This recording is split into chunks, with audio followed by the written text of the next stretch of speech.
अर्जी गणेश गजानन प्यारे लगे। सुनो भक्तों की अर्जी गणेश गजानन प्यारे लगे। मैं तो पूजूंगी गौरी गणेश गजानन प्यारे लगे।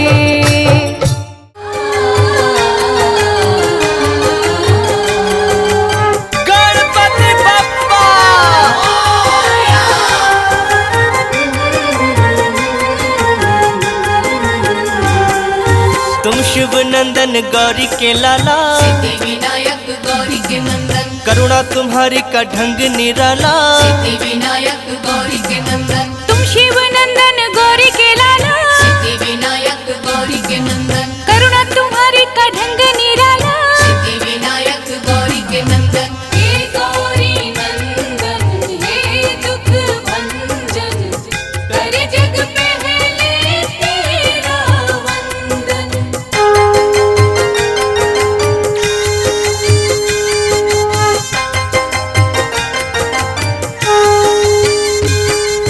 निष्ठा से जो भी दर तेरे आते, सिद्धि विनायक गौरी के नंदन, भाग्य से ज्यादा तुमसे है पाते। सिद्धि विनायक गौरी के नंदन, करुणा की तुम बरसात कर दो। सिद्धि विनायक गौरी के नंदन, ठीक हमारे भी हालात कर दो। सिद्धि विनायक गौरी के नंदन, जिसने तुम्हारा चिंतन किया है, सिद्धि विनायक गौरी के नंदन, हर सुख उसको तुमने दिया है। सिद्धि विनायक गौरी के नंदन, हे गौरी नंदन हे दुख भंजन, करे जग पहले तेरा वंदन।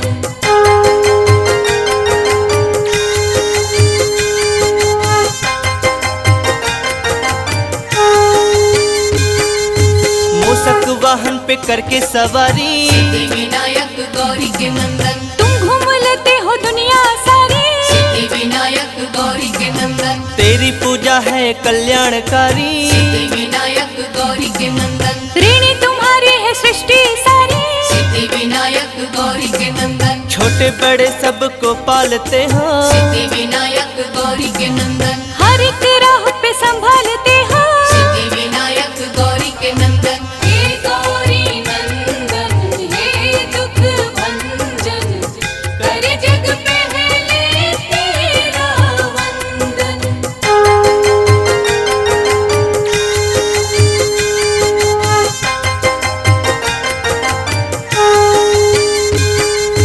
तुमने करोड़ों के रोग मिटाए। सिद्धि विनायक गौरी के नंदन, दिन हर सवाली को अच्छे दिखाए। सिद्धि विनायक गौरी के नंदन, गजमुखधारी देव निराले। सिद्धि विनायक गौरी के नंदन, हर मुसीबत से हमको बचा ले। सिद्धि विनायक गौरी के नंदन, बिगड़े नसीबों को तुम ही बनाते। सिद्धि विनायक गौरी के नंदन, रात में दिन का उजाला हो लाते। सिद्धि विनायक गौरी के नंदन, हे गौरी नंदन हे दुख भंजन, करे जग पहले तेरा वंदन।